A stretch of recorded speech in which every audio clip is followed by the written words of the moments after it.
Hello and welcome to Raise Your Vibes TV. I'm your host, Athena Bahri, wellness leader, Reiki master, author of award-winning book Raise Your Vibes, and creator of Crystal Reiki Healer, bringing you spiritual education, meditations, the gift of Reiki, and inspirational guests from around the world to help guide you on your journey to live happier and healthier.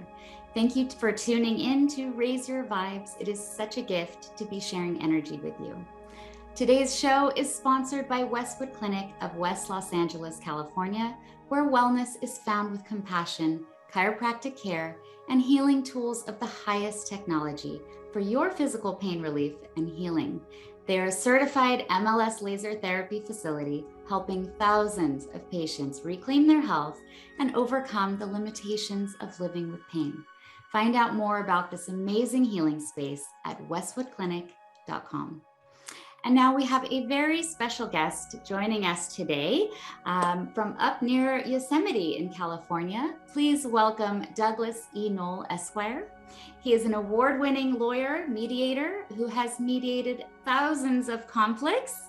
His calling is to serve humanity, and he executes his calling in many, many ways. He is the award-winning author of 3 books, a teacher, speaker, and trainer, helping us to resolve deep interpersonal and ideological conflicts.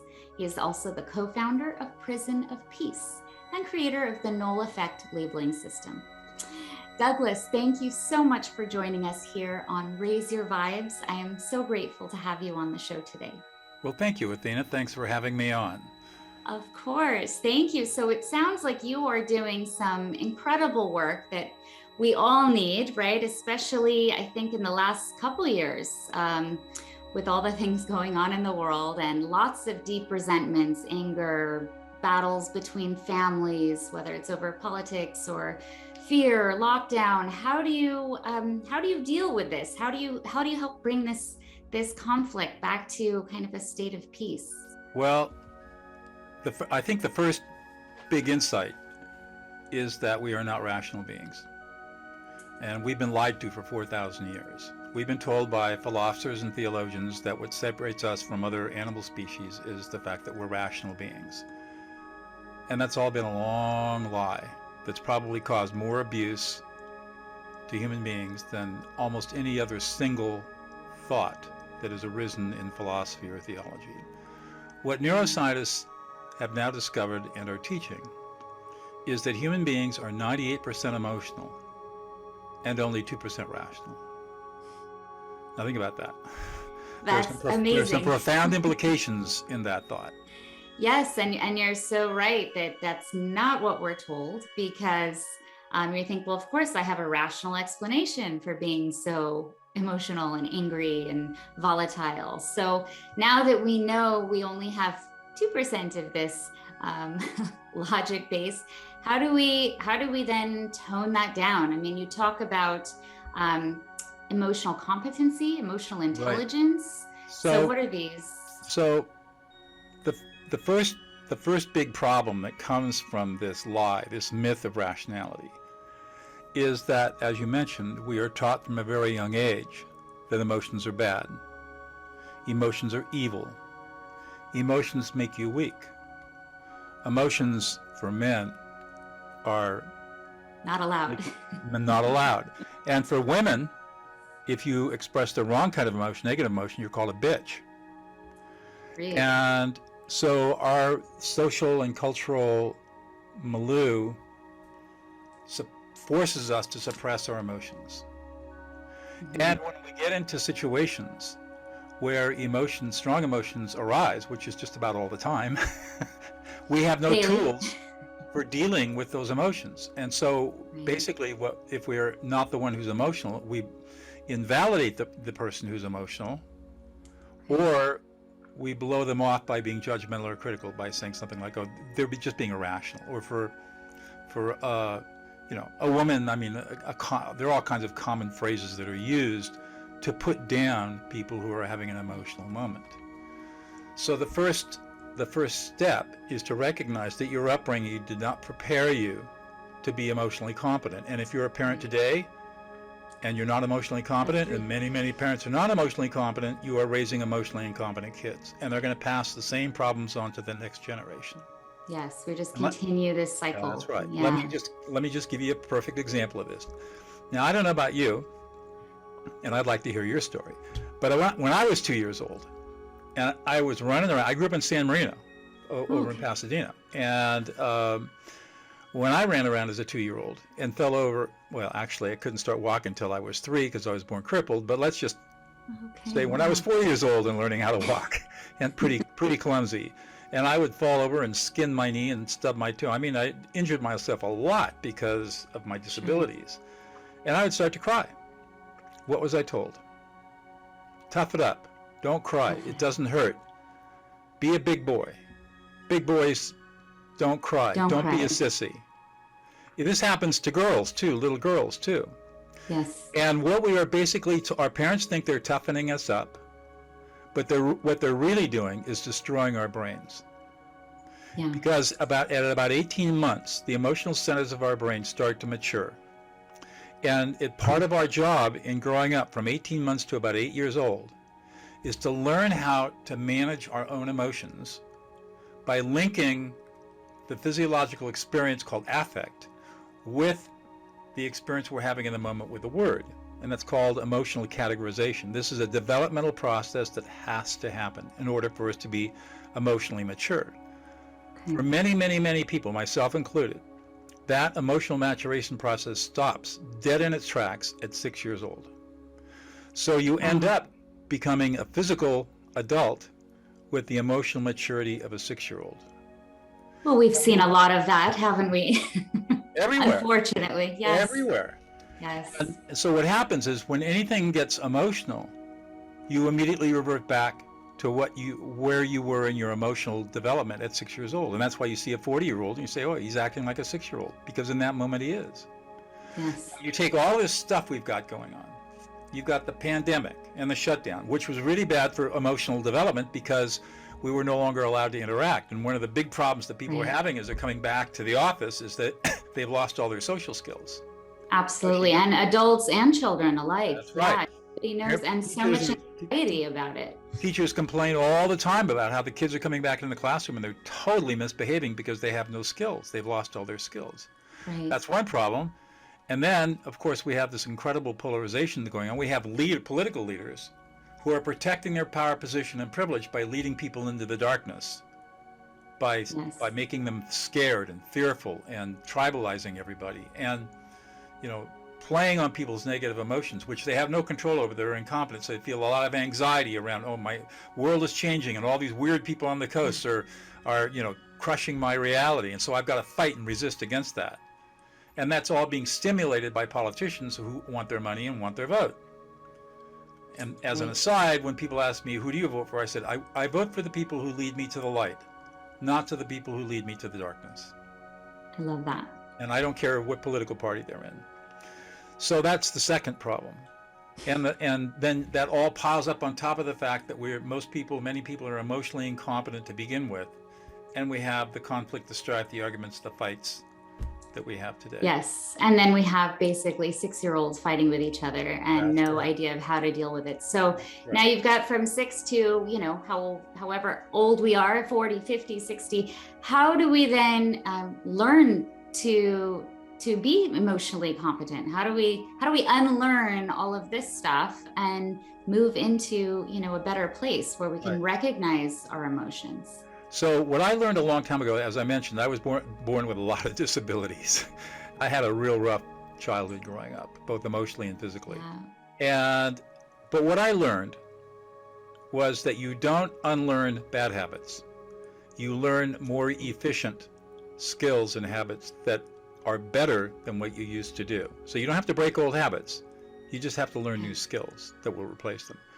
And when we're talking about emotional competency, fortunately, these are skills that can be learned by anybody at any age. Even though if you grew up in a typical family where you were emotionally invalidated as a child, you still have the capacity to develop these skills because they're innate in our brains. And there are 3 basic skills you have to learn: how to become emotionally self-aware, how to emotionally self-regulate, and how to be how to use empathy, cognitive and affective empathy. And what I've discovered, which is really cool, is that if you learn empathy first through a process known as affect labeling, you automatically develop emotional self-awareness and self-regulation.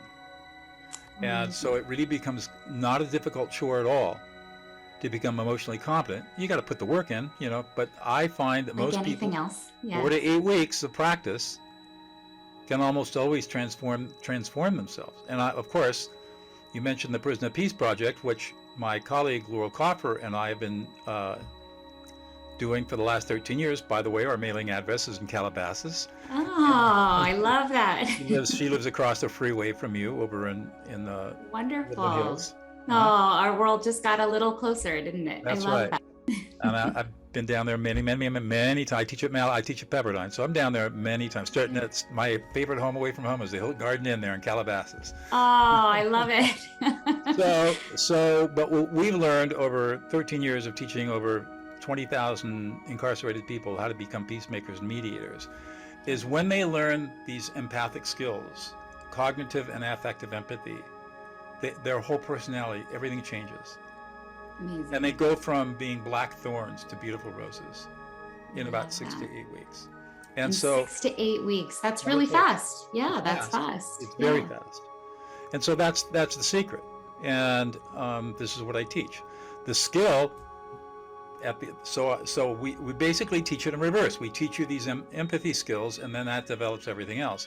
And the single skill that we teach is what's known as affect labeling, and it's really simple to describe. Not so easy to do in the beginning because it takes some work. Sure. But the skills are really simple. So what's an example of something that you would? So I'll demonstrate it for you. So Okay. Give me an example of something that's happened to you in the last couple of days that has a little bit of emotionality to it. And just tell me. I have 2 teenagers, so there's always some emotions going on, and an 8-year-old daughter. So you're loaded. I am loaded with emotions. Yes, I feel like we're in a constant state of de-escalate. Like, oh, okay, everybody, let's bring it down. So give me a specific story and a specific, yes. So so yesterday, let's talk about yesterday. My son sent over a video. He saw a tarantula in the comments, and he decided to videotape this, but he's cussing in the background, and my husband hates this, and it just set him off, where he's so upset that his son is talking like this, So your husband got really frustrated and upset and angry that your son was swearing, and you started getting anxious and upset because your husband was upset, and you were felt a little shamed that your son would be doing this on a video, and it was upsetting to you too, and you were totally confused and worried because you didn't know how to handle the situation. A bit. I mean, I didn't know how to handle bringing him back down, because I didn't find it to be so offensive. You weren't but offended. We had guests that he was embarrassed that the guests heard it, and so your husband was embarrassed and angry. Your husband was embarrassed and angry, and you were a little bit of a loss because you wanted to figure out a way to calm him down. Yes. And didn't have any simple, easy way to do it, and so he just had to go through his rant, and it was a little bit discomforting to you and a little embarrassing that he would go through this rant with guests present who also heard the video, and so it was an uncomfortable situation for you. Yes. Anything else? My oldest son also has a very fast temper, very similar, and his father. So I mean, it's my husband's father. So it seems to be, they always say, well, my dad was like that. The males in the family, the males in the family are highly reactive. And it seems to be like, well, it's just the way it is, and love us anyway. So the grandfather, the father, and the son are all emotionally reactive people that get angry at the slightest sense of disrespect or emotional trigger that goes off. Yes. And sometimes it can lead to complete chaos. Yes. And you observe this and you just say, what do I do?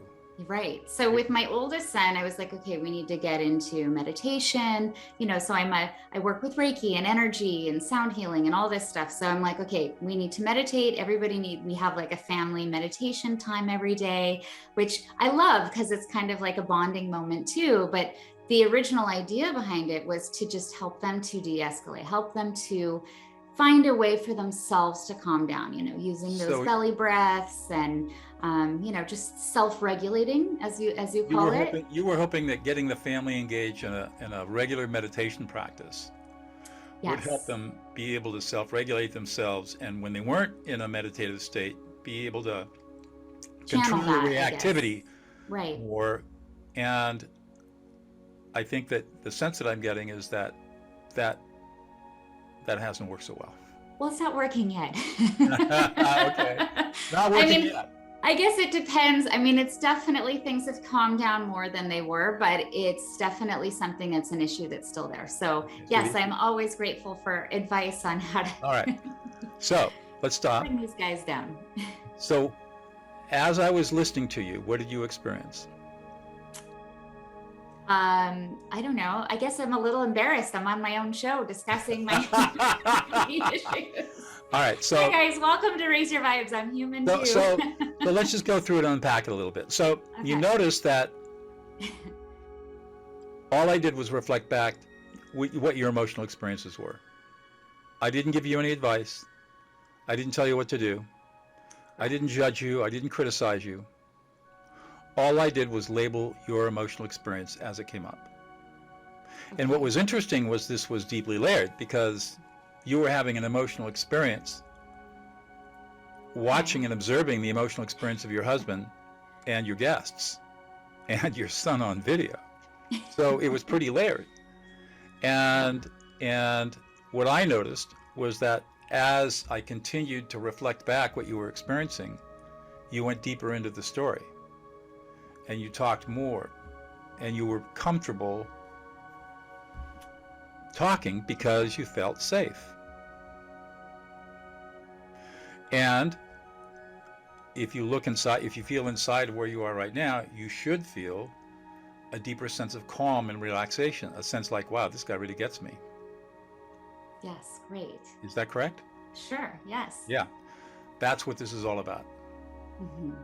And the way I did it, and the way I teach this, is to do these 3 steps. And we can go back through and talk about how would you de-escalate your husband, and I'll show you how in just a moment. But the 3 steps are to 1, ignore the words.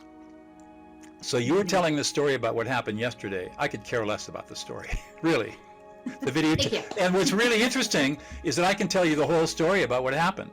And just to summarize, to prove that, your son made a video, and in the background he was swearing.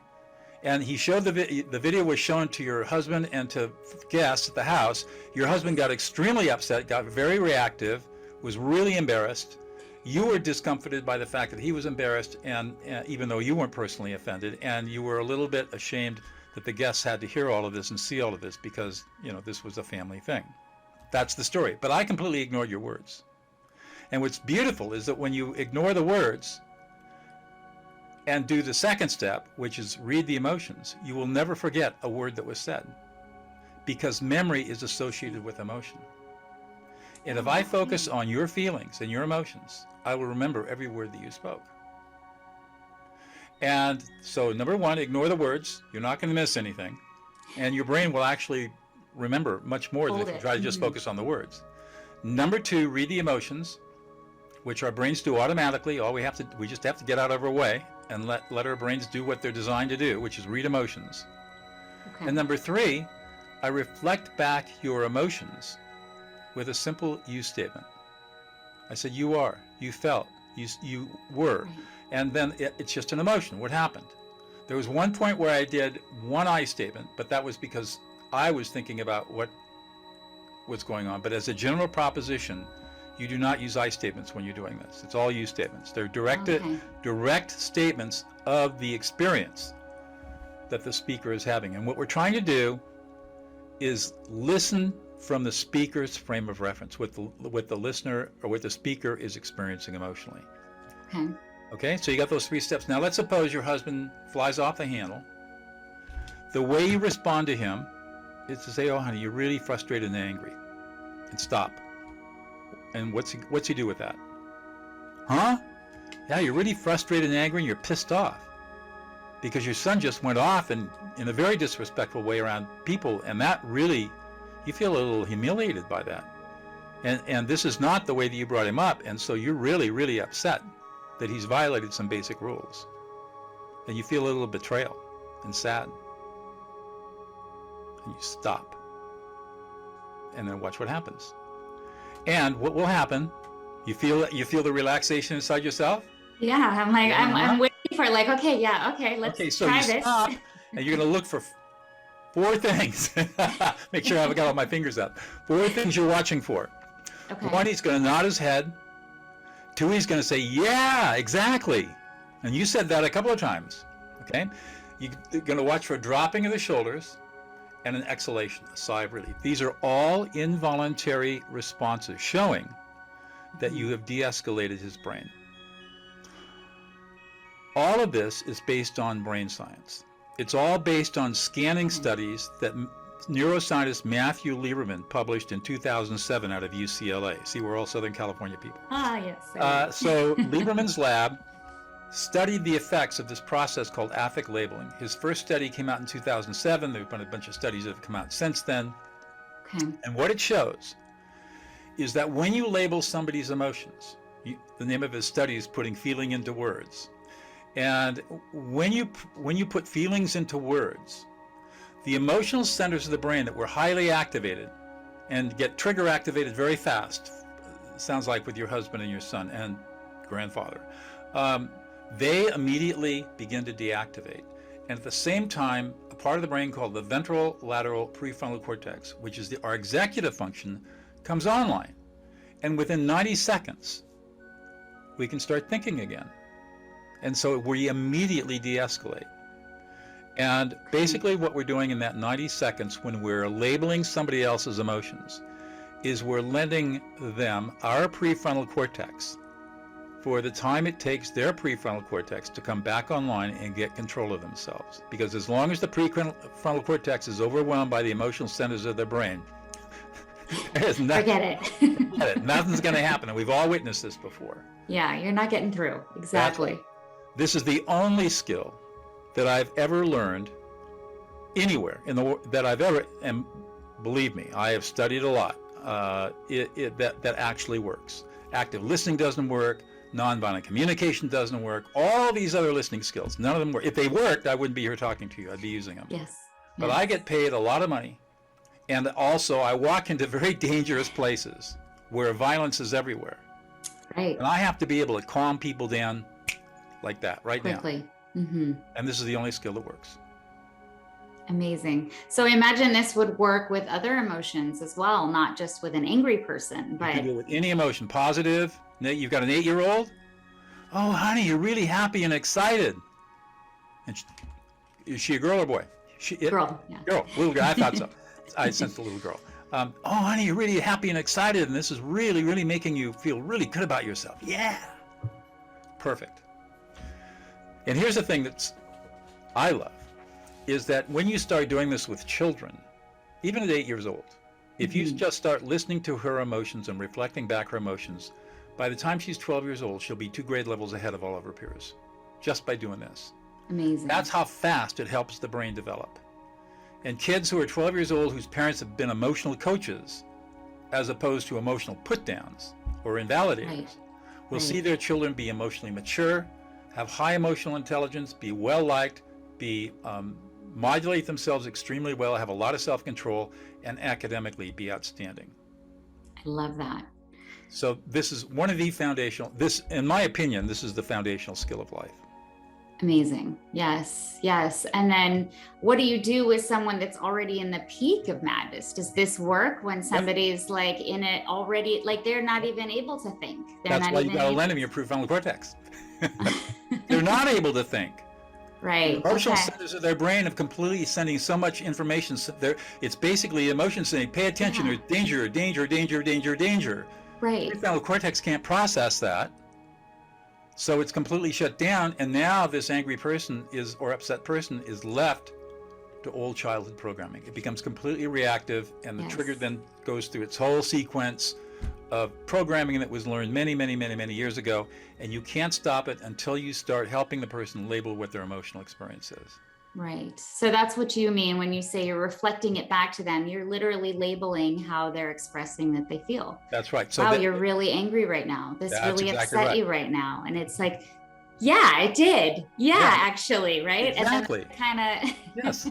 Now here's the thing that's really cool. Since you're a spiritual practitioner and I'm a pranic healer and Arhatic yogi, and my wife is a very well-known spiritual person.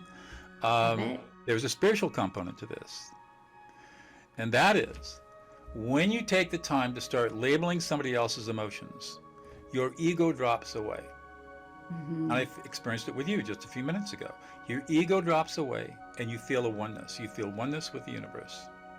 And all of a sudden you feel connected to your higher self. And in that 20 or 30 seconds that you're doing this, you feel completely connected with everything all around you. It's what Eckhart Tolle talks about, the presence of now. But what I don't like about Eckhart Tolle is he doesn't teach you how. He just says, this is what you should do. This is what it is. It drives me crazy. Many spiritual teachers are like this. They all say, this is what you should do. I say, yeah, well, great. Teach me how. Well, I don't know. That's your problem. You got to figure it out. You figure it out. That's your journey, right? Yeah, right. No. I say bullshit to that. That does not help. No. But here's a very specific practice that not only is obviously practical in terms of how dealing with people who are upset, but in terms of your own personal spiritual growth. Yes. Every time you affect label somebody, you connect to higher source. Yes. Your higher self. And you just naturally evolve yourself towards enlightenment as you do this practice. I love that. And it's happened to every single person I've ever taught. And I've taught tens of thousands of people how to do this. Amazing. From the very spiritual to the completely agnostic to the evangelical Christian, you know. To everybody in between. And everybody in between. Yeah, because it's not faith-based, right? No, you know, it's based on some really interesting science around this. But anyways, without getting into that, everybody has the same experience. So it's a very practical, learnable, replicable skill that results in the same thing, same outcome every single time.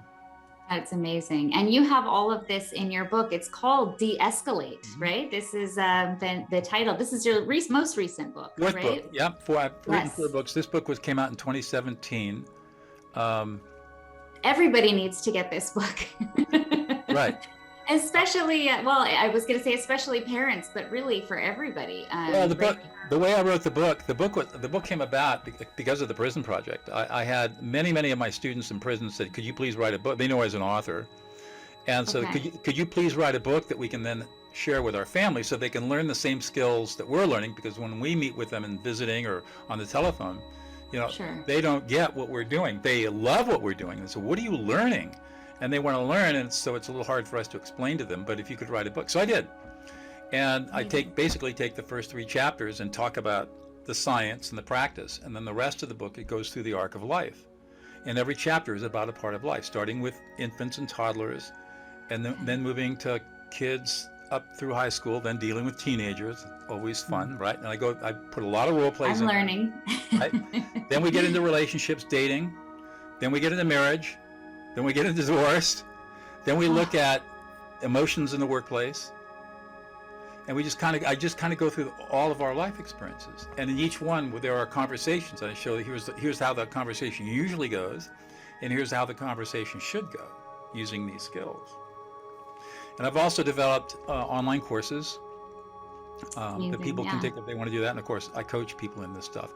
Perfect. While I'm remembering, I build a web page for anybody who's watching. Yes. It is dougnoll.co/raise-your-vibe. Oh my goodness, is it really? Yeah, that's a web page. Raise Your Vibe. Oh my gosh, and here you are on Raise Your Vibe. Let me I love this. Grab the link real quick. Yeah, we will definitely add that. And I love that. Look at how we are, talk about being aligned. And here it's Raise Your Vibe. I love this. Yeah, well, we will definitely add it to put it on your show notes, and I'll put it in the chat here. So perfect. So these skills take, I'm not going to say this is easy to learn, but it's not hard. It just takes, like anything, it's like riding a bicycle. Yes. You've got to learn the basic skill. You got to have somebody hold your hand, hold the bike, get you stable while you're wobbling, because it's a little wobbly in the beginning. Right. And then once you start getting it, it becomes a self-reinforcing practice because you feel so good inside yourself Yes. and you're growing so rapidly inside yourself that you just want to keep doing it. Amazing. And And then now, helps us, we're so much happier because we're not in this heightened state of emotion that we no, can't even control anymore. And it's like my attempt with meditation, okay, let's bring it down, which is great in the moment, but it's hard to carry that through the day, especially when you're a reactive type person. that's right. So how did Meditation. this work when you went into prison? Because you decided, let me go handle some convicts Well, here. And how did that go for you? Because some are it was very really pretty angry. amazing. The project started with a letter that Laurel received from a woman serving a life sentence without possibility of parole in the largest, most violent women's prison in the world back in Wow. August of 2009. And she called me. We'd been old friends and colleagues for a long time. I live about an hour and a half, hour and 15 from the prison, and I'm a secondary black belt. So she thought, and she knows I'm a really good teacher and trainer She and law figured you're professor. safe. Right. I would be a good person to partner with.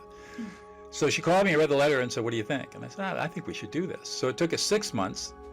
We finally got permission, so we started with our first cohort of women, all lifers, in Valley State Prison for Women in April of 2010. And the journey from there was amazing.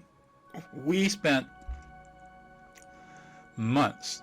I would drive down to Southern California, and we would meet. At that time, my wife had a practice in Santa Barbara, so I would commute back and forth. We were commuting from up here down to Santa Barbara, and I would meet Laurel at the Olive Garden in Ventura, and we would spend hours in there developing a curriculum. And what we decided we would do is, before we taught them any peacemaking skills, is they had to master a whole bunch of other skills. The first one being this deep reflective listening. So, and we knew that we were walking into a violent environment, and everything we taught had to work the first time, every time, without failure, because lives were at stake. Yes. No pressure. So no pressure. So that's how we taught these skills. The very first day is all about learning how to listen. And there are 4 levels of reflective listening: mirroring, paraphrasing, core messaging, and this last one, affect labeling.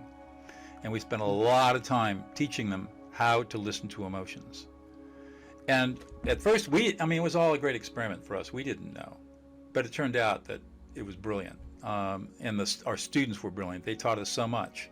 And 2 years later, we got a letter from the warden of that prison saying, because of Prison of Peace, this prison is a much quieter place. The violence is way, way, way down. Wow. And by then we trained about 300 or 400 women, about Amazing. 10% of the population, prison population.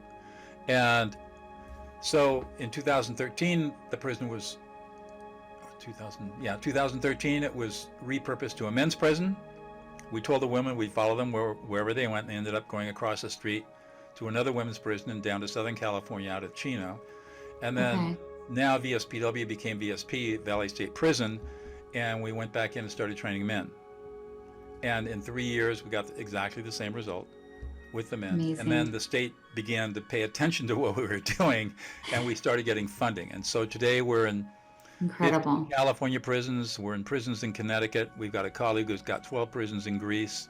We've got colleagues in northern Italy starting Prison of Peace there. We've got a colleague in Nairobi starting Prison of Peace there. And the pandemic, of course, shut down all our stuff. So we For a minute, yeah. to a distance learning program, and at the same time last year spent the whole year filming our entire curriculum. And now we're in post-production. I'm in the process of writing all the training manuals. And by the end of the summer, Prison of Peace will be able to be digitally delivered to any prison or reentry program or domestic relations shelter anywhere in the world. And we'll be able to caption it in any language. And so anybody that wants to do what we've done can do it. Without That's incredible. A lot of extensive phrasing. Yeah, it's amazing. Yeah, without a lot. And then you've got this whole, course built. I mean, it doesn't sound like you would have to be in prison to, enjoy this too. So, always a silver lining, like you were locked out, couldn't do anything during the pandemic. So you're like, well, let's see how we can turn this into a positive. Well, what happened was that Laurel last 220, it would have been 220, end of February 2020. We had a whole bunch of money from the state. And I think the state locked down They saw it coming. They saw the lockdown coming. Right. We actually stopped programming about 2 weeks before the prison stopped in-person programming, because the COVID outbreak in the California prisons was horrible. And we got a call from Sacramento, and they said, you got to spend this money before June. You can't give it back to us. We don't want the money back. Figure out a way to spend this money. And so we talked, and Laurel said, let's film, because this is something we've always wanted to do.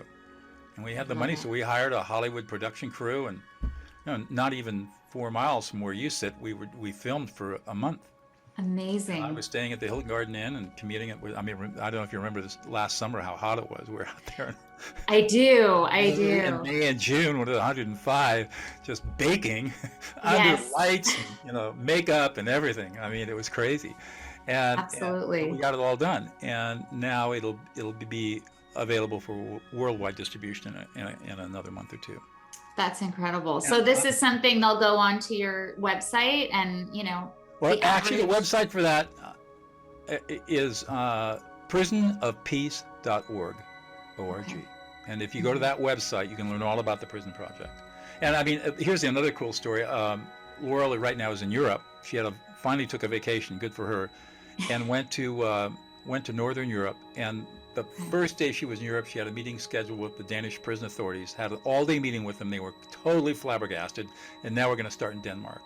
Oh my goodness. I just love it. I love that. And I would love to see this move. I mean, do we have to wait till they're incarcerated? I mean, it sounds like this is something that would be so helpful, before we get to that point, like, maybe in high school or, like teaching this to high school kids would be incredible. And I've done that. I worked in the Fresno Unified School District, which is the fifth largest school district in the state.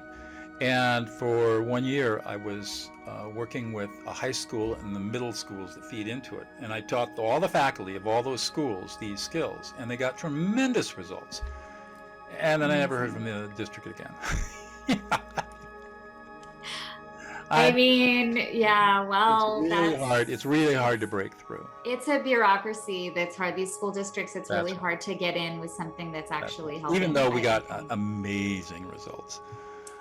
Classroom control issues went away. Teachers couldn't believe the power of what we were teaching. Which is incredible now, as these kids are all trying to readjust to being in a classroom environment. And I mean, middle school, actually, forget high school. I think middle school would even be incredible. That's like, I never understood the concept of middle school. It's like, let's take the most awkward ages in going through the most awkward time in their life and put them all together in one space and say, go. Exactly. Was this like a cruel experiment? Like, what were we thinking? Because there's no mentoring. There's, with the schools that go up, you have like the older kids can mentor with the smaller kids and, kind of learn a sense of responsibility and being, valued. And in this environment, there is no value. It's like. And now you're seeing the damage from the myth of rationality. Yes. Educators try to rationalize how to use rational thinking. Well, okay, so we got K through 6 or K through 6 usually, and then we got 7, 8, sometimes 9, and then we got 9 through 12. And they pick these distinctions based on sort of where these children are in terms of their development. And it's all based on rational thinking, and of course it's all wrong. And it's all wrong. And when you talk to educational professors like I do, you try to talk to them about this stuff, and they say, you're right, but the reason we can't talk about this or teach it is because we can't publish on it. And if we can't publish on it, we don't keep our tenure. Wow. And so we can only teach what we can publish on, and we can't. You said you're a multidisciplinary guy. You've got a master's degree, a law degree. You're fluent in neuroscience and sociology and psychology and all these different fields. We can't do that. We're not allowed to talk about neuroscience in education. If I wrote the kind of papers that you write, I'd be drummed out of my position. Because in academia, you got very narrow guardrails. And if you step outside those guardrails, you're outside your expertise, you're being presumptuous and patronizing, and we will crush you like a bug. Wow. So the cycle just continues, one generation after another. So as parents, how would you, guide us to, on our own, to make this shift so that invest $189 in the basic course, take it with your partner. It'll take you less than, you do a lesson. You could do the whole thing on a Saturday afternoon if you wanted to, but you could spend just a couple of, it's like the whole course is like divided into 13 video lessons. None of the lessons are over 20 minutes long. Okay. Each lesson has exercises. Do it with your partner, practice it on each other, start working with the kids. It's simple and costs nothing. And people just need to know about it. Let's just get that word out. It's that simple. And if I can teach a murderer how to be a peacemaker, what can I do for you? Yeah. Here's the other cool thing about Prison of Peace. We've had over 8,000 of our students released on parole over the last 13 years. Okay. We are not aware of one report of recidivism. None of our students, to our knowledge, have reoffended. That is incredible, isn't it? That alone is such an incredible achievement. That's something to be proud of. Like, yes, you created this, but look, it's working. Like, seeing your work in action, that's got to feel really, it does, really empowering, amazing. It is.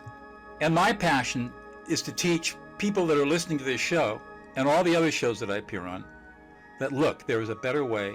It's based on science. It's not frou-frou psychology, or this old crap that has no value and is totally wrong. This is based on hard science, and it works. And my passion is getting as many people as possible to know about this work and take the time to learn it and change the world, one person at a time. Every time you listen to somebody and reflect back their emotions, you're throwing a little pebble into the pond of peace. And these little ripples of peace spread out there, and over a period of time it accumulates. Yes, and it'll make our world a really different place. Now, how would this work for someone who, for example, anger is not maybe the emotion or the worry that they deal with?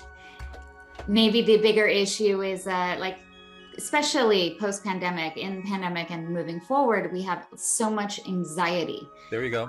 Crazy amounts of anxiety. And people who never even experienced it before are now living with this constant state. So with this method you've developed, would that also in turn then work for de-escalating that anxiety for themselves? That's right. Anxiety is part of the fear emotions. Anxiety is a form of fear. It's really an anticipatory fear, a fear of future bad things happening. Right. And all I have to do is label you. I said, Athena, you are really anxious. You're really worried. You're concerned. You don't feel like you're being listened to. You feel disrespected. And you feel like you've been betrayed. Your society has betrayed you. Everything's betrayed you. And you're feeling really sad about that. And you really don't know what to do, so you're really confused. And you feel completely abandoned. And so they agree with you. Yes, you're right. That's all exactly how I feel. And now, but I can't stop spinning. But they do stop spinning. They do stop spinning. Then the next step is say, all right, every time you feel anxiety or worry or concern or confusion, or you feel like you've been abandoned, or you feel disrespected, simply say to yourself, I feel anxious right now. I'm worried. I feel concerned. I feel abandoned. I feel betrayed.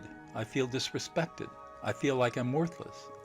I don't feel like anybody loves me.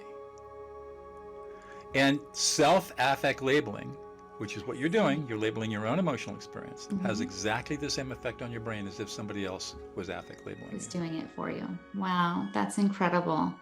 I can't wait to put this in practice. I know so many that deal with anxiety, and I definitely want to give that a whirl. And so, would we start with the book? Would that be the way to start with the de-escalating, or just get into the workshop? You can do the book. You can go, I've got a YouTube channel called The Power of Emotional Competency.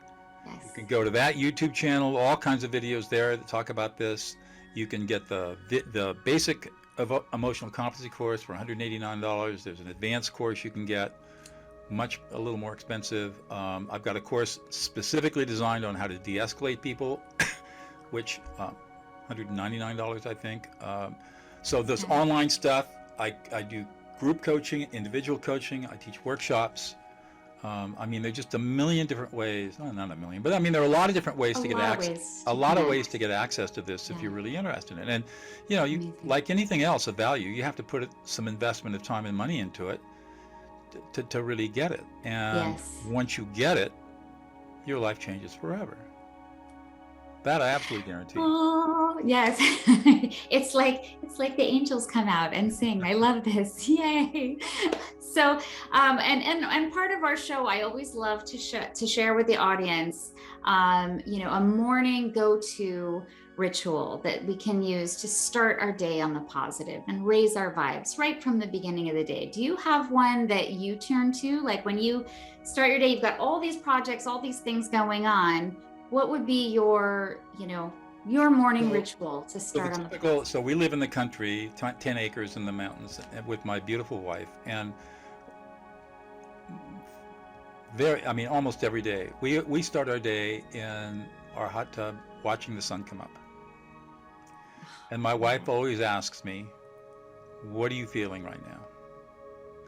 And I have to look inside myself and say, what am I feeling? As I think about the day ahead. Today, I'm really happy. She was in Santa Barbara over the weekend visiting family, and then comes back mid-afternoon, and we got dinner guests, right? So it was a frantic day. She came in hot and never really cooled down. But today I said, I'm really happy. I'm happy and I'm content, and I'm excited about the week and what's going to happen. Last week, it was a little tougher. I said, I'm anxious. I'm a little anxious and a little worried, and I know things are working, but it's taking time, and I'm a little impatient. And so then we reversed it and said, then what are you feeling? And now she's got to go inside, and it is not good enough to say, oh, I'm fine, I'm good, all cool. Right. Wrong answer. That's not an emotion. That's not a feeling. Not a feeling. You've got to be our rule is be extremely specific about what you're experiencing. And, early in the morning, still kind of groggy. We're having coffee in the hot tub watching the sun come up, and it's really beautiful. And the last thing you want to do is sort of, a lot of people don't want to do that kind of work, but It sets the day. It does. And if you're having, if you're having a more negative start of the day, like I'm anxious or I'm worried or I'm impatient, now I've got a handle on that. And it's not going to affect my decisions and my behaviors throughout the day because I've deactivated that hidden emotional trigger. Amazing. And just by doing that, you're starting your day, on a positive. That's right. Yes. That's right. Oh, I absolutely love that. Well, Douglas, thank you for sharing these. I can't wait to take your course and start applying it. I'll start with the book, but I cannot wait to start this and just, try it for myself and see how this works. And, if you get the Audible version, my wife, Alea, read the Audible version, so she's the reader. Oh, fantastic. The voice of the book. Voice. And if you want to check out her work, go to Alea, A-L-E-Y-A, DAO.com. I love that. Thank you She's for an sharing amazing her with me spiritual too. healer. She's a sound healer, has a huge following, works all over the world. So. Oh, I can't wait. See, there's a reason that we were connected today. Absolutely. I love it. I really felt called to share this time with you. And I'm so glad that you agreed to come on and share the amazing work that you're doing with our audience. So what can we expect to see from you, moving forward? Like what's on your bucket list, in the future? I'm 71 years old, if you can believe that. No, I cannot. I know. Amazing. I'm really in the physiological state of about a 55-year-old. My goal, I've had a very successful career doing a lot of different things. And for me right now, service to humanity is the focus of my life.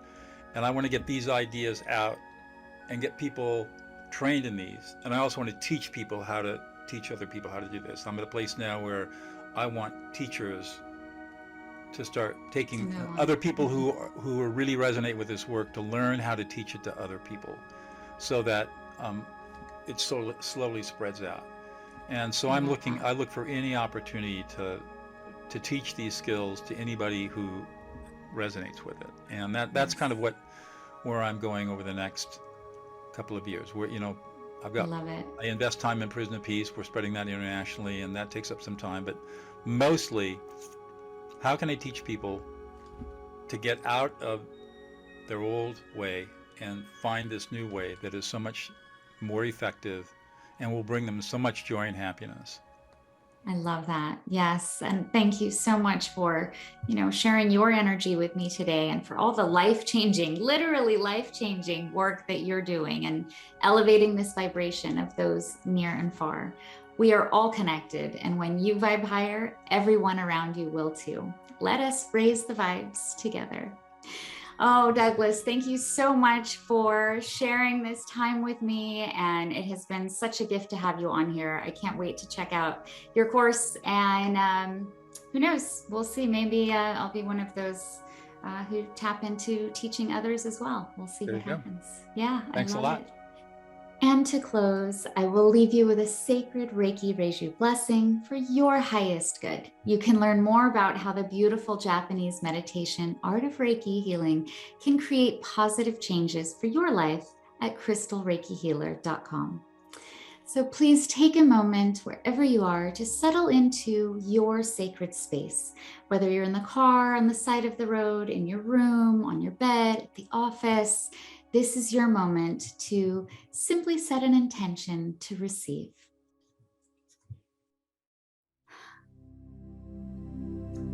And relaxing your mind, body, and spirit, we'll begin by sweeping the aura, releasing any negative, dissonant energy, any difficult emotions that you've been dealing with.